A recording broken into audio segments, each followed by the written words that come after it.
السلام علیکم، نور انفو میں خوش آمدید۔ نسوخ ایک عورت نما آدمی تھا، باریک آواز، بغیر داڑھی اور نازک اندام۔ مرد وہ اپنی ظاہری شکل و صورت سے فائدہ اٹھاتے ہوئے زنانہ حمام میں عورتوں کا مساج کرتا اور میل اتارتا تھا۔ کوئی بھی اس کی حقیقت نہیں جانتا تھا، سبھی اسے عورت سمجھتے تھے۔ یہ طریقہ اس کے لیے ذریعہ معاش بھی تھا اور عورتوں کے جسم سے لذت بھی لیتا تھا۔ کئی بار ضمیر کے ملامت کرنے پر اس نے اس کام سے توبہ بھی کر لی، لیکن ہمیشہ توبہ توڑتا رہا۔ ایک دن بادشاہ کی بیٹی حمام گئی۔ حمام اور مساج کرنے کے بعد پتہ چلا کہ اس کا گربیہا گوہر، موتی یا ہیرا کھو گیا۔ بادشاہ کی بیٹی نے حکم دیا کہ سب کی تلاشی لی جائے۔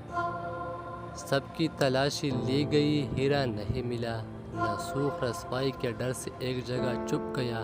اس نے دیکھا کہ شہزادی کی کنیزیں اسے ڈھونڈ رہی ہے، تو سچے دل سے خدا کو پکارا اور خدا کی بارگاہ میں دل سے توبہ کی اور وعدہ کیا کہ آئندہ کبھی بھی یہ کام نہیں کروں گا۔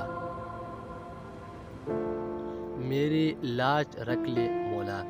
دعا مانگ ہی رہا تھا کہ اچانک باہر سے آواز سنائی دی کہ نسوخ کو چھوڑ دو، ہیرا مل گیا ہے۔ نسوخ نم آنکھوں سے شہزادی سے رخصت لے کر گھر آ گیا۔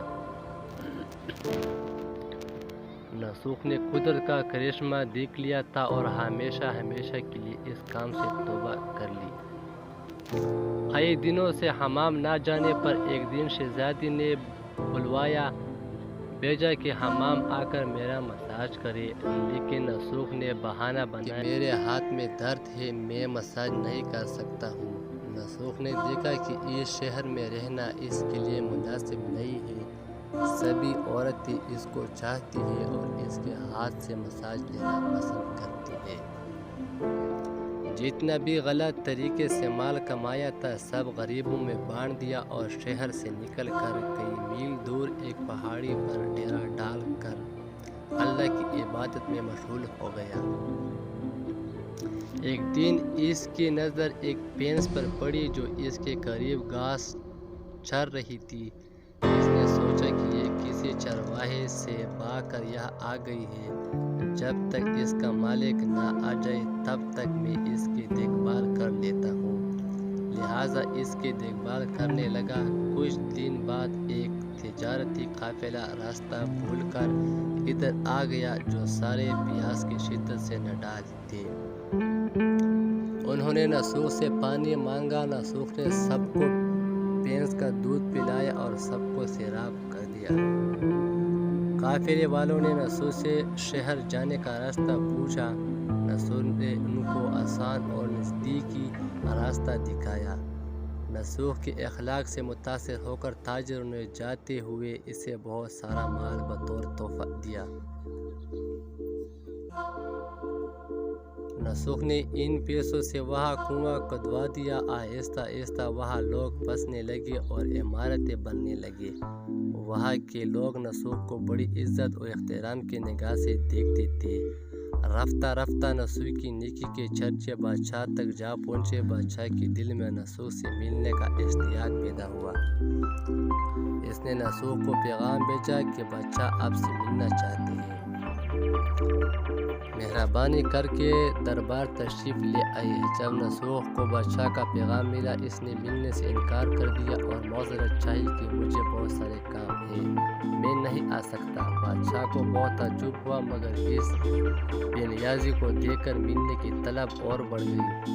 بادشاہ نے کہا کہ اگر نسوخ نہیں آ سکتے تو ہم خود اس کے پاس جائیں گے۔ جب بادشاہ نسوخ کے علاقے میں داخل ہوا خدا کی طرف سے ملکوت موت کو حکم ہوا کہ بادشاہ کی روح قبض کر لی۔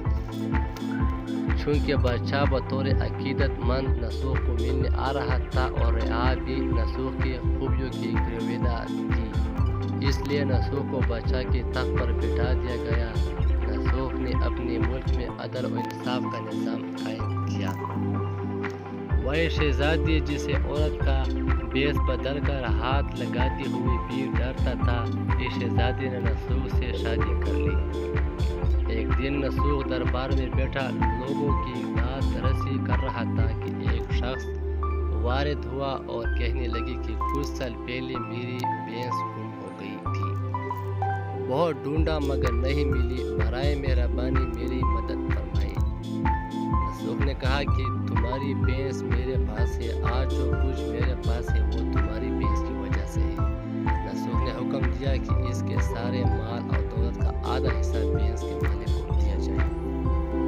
وہ شخص خدا کے حکم سے کہنے لگا، اے نسوخ جان لو، نہ میں انسان ہوں اور نہ ہی وہ جانور بھینس ہے، بلکہ ہم دو فرشتے ہیں، تمہارے امتحان کے لیے آئے تھے۔ یہ سارا مال اور دولت تمہارے سچے دل سے توبہ کرنے کا نتیجہ ہے، یہ سب کچھ تمہیں مبارک ہو۔ وہ دنوں فرشتے نظروں سے غائب ہو گئی، اسی وجہ سے سچے دل سے توبہ کرنے کو توبہ نسوخ کہتے ہیں۔ تاریخ کی کتب میں نسوخ کو بنی اسرائیل کے ایک بڑے عابد کی حیثیت سے لکھا گیا ہے۔ کتاب مثنوی مغنوی دفتر پنجم